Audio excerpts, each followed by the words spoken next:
अपाहिज से मोहब्बत एपिसोड 10।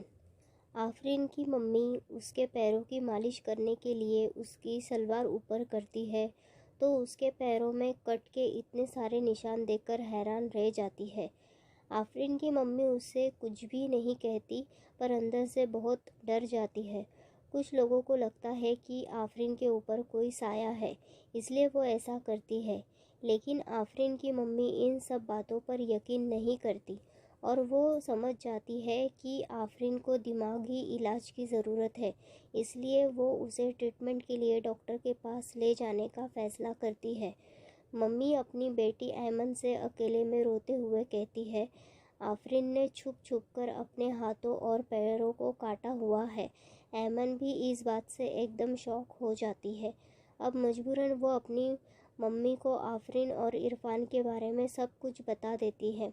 ऐमन की बताई हुई बातों से उसकी मम्मी को बहुत दुख पहुंचता है, लेकिन वो अपनी बेटी आफरीन की जान बचाने के लिए उसको बहुत प्यार से समझाती है और कहती है, देखो बिटिया, इरफान तुम्हारे लायक नहीं था, तभी उसने तुम्हें धोखा दिया।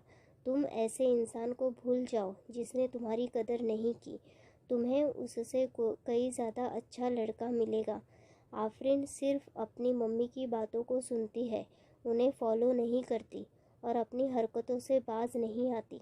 वो कभी छत से कूदने की कोशिश करती तो कभी घर में रखी हुई मेडिसिन की पूरी गोलियां खाने की कोशिश करती। मजबूर होकर एक दिन उसकी मम्मी को उसके दिमाग के डॉक्टर के पास ले जाती है। डॉक्टर आफरीन की काउंसलिंग करता है और पूरे मामले को समझ जाता है। फिर वो आफरीन की मम्मी से कहता है, इस उम्र में लड़कियों के साथ अक्सर ऐसा हो जाता है और उनकी ऐसी कंडीशन की वजह से लोग सोचते हैं कि उन पर किसी चुड़ैल का साया है, जिसकी वजह से लोग डॉक्टर के पास न जाकर किसी झाड़ फूंक करने वाले लोगों का सहारा लेते हैं, जिससे कंडीशन और भी ख़राब हो जाती है। अच्छा हुआ आप आफरीन को सही वक्त पर यहाँ ट्रीटमेंट के लिए ले आई। आफरीन दिमागी तौर से कमज़ोर हो गई है। बार बार लोगों का उसे रिजेक्ट करना, फिर इरफान से उसका प्यार होना, फिर इरफान का उसे धोखा देना और अचानक से उसके अब्बू की मौत, ये सारी चीज़ें वो बर्दाश्त नहीं कर पा रही है। अगर आप अपनी बेटी को पहले की तरह देखना चाहती है तो कोई अच्छा लड़का देखकर उसकी शादी कर दीजिए, या फिर अगर इरफान भी उससे शादी कर ले तब भी वो ठीक हो जाएगी। घर आने के बाद आफरीन की मम्मी उसको बहुत समझाती है कि वो इरफान को भूल जाए, लेकिन वो ऐसा करने को तैयार ही नहीं होती। वो पागलों की तरह बार बार उसे कॉल लगाती है, लेकिन वो कॉल रिसीव नहीं करता। उसकी मम्मी रोज़ आफरीन को समझाती है, लेकिन वो नहीं समझती और पागलों की तरह इरफान को मैसेज और कॉल लगाती है, पर वो रिप्लाई नहीं देता। आफरीन की ऐसी कंडीशन देखकर फरहीन और ऐमन इरफान को कॉल करती है और कहती है कि आफरीन से शादी कर लो वरना वो तुम्हारे बगैर मर जाएगी, लेकिन उसे किसी की बात से कोई फ़र्क नहीं पड़ता और वो कॉल काट देता है। ऐमन और फरहीन दोनों कई बार इरफान को कॉल करके समझाते हैं, लेकिन वो नहीं मानता।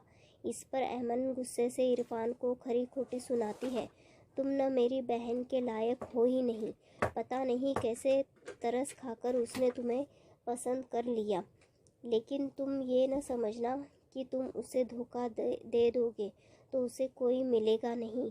हम लोग अपनी आपा को इतने अच्छे लड़के से शादी कराएंगे कि तुम देखते रह जाओगे। इतना कहकर वो कॉल काट देती है। ऐमन और फरहीन दोनों आफरीन को इरफान की इन हरकतों के बारे में बताती है। अब धीरे धीरे वो भी समझने लगी थी कि इरफान अब उसको पूरी तरह धोखा दे चुका है। अपनी मम्मी और बहनों की परेशानी को देखते हुए आफरीन पहले से खुद को काफ़ी संभाल चुकी थी। अब उसने अपने आप को नुकसान पहुंचाना भी बंद कर दिया था, लेकिन वो डिप्रेशन से बाहर नहीं आई थी। उसकी उदासी कम नहीं हुई थी। हालांकि आफरीन की बहनें और मम्मी उसकी उदासी को दूर करने के लिए हर कोशिश करती थी। इस बीच एक दिन आफरीन के लिए एक अच्छा सा रिश्ता आता है। आफरीन की मम्मी उसे समझाती है कि शादी करने के लिए پر وہ نہیں مانتی۔ مجبور ہو کر آفرین کی ممی رونے لگتی ہے اور کہتی ہے اگر تم اپنی زندگی میں آگے نہیں بڑھنا چاہتی اور عرفان میں ہی تمہاری خوشی ہے تو کل صبح میں بنارس جاؤں گی اور عرفان سے ہاتھ جوڑ کر تمہیں اپنانے کی بھیک مانگوں گی۔ اتنا کہہ کر آفرین کی ممی اوپر کمرے میں پیکنگ کرنے چلی جاتی ہے۔